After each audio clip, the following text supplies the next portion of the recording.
TOEFL and IELTS don't just measure English, they measure ambition. And the 2025 Concordance study quietly revealed who's driving global English testing today.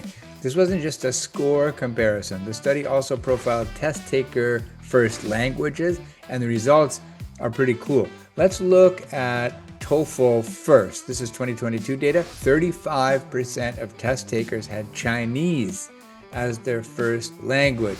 13% spoke Indian languages.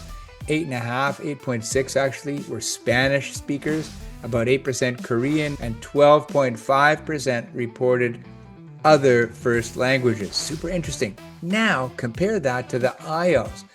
39.6, almost 40% spoke Indian languages, 16% Chinese, 8% Southeast Asian languages, 5.4 actually Arabic speakers, and only 1.8% Spanish speakers. These other languages, a massive 23.3.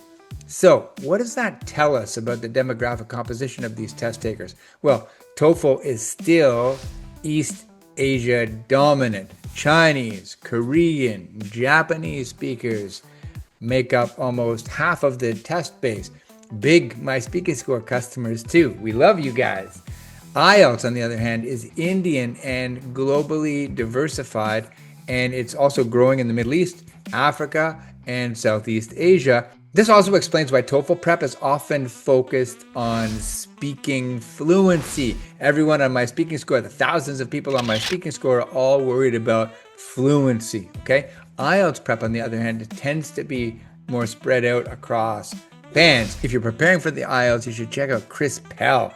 If you're preparing for the IELTS, I'm sure you know who Chris Pell is. His stuff is amazing. These score tables are super useful and super interesting, but the real story here is not necessarily that the concordance tables have been updated.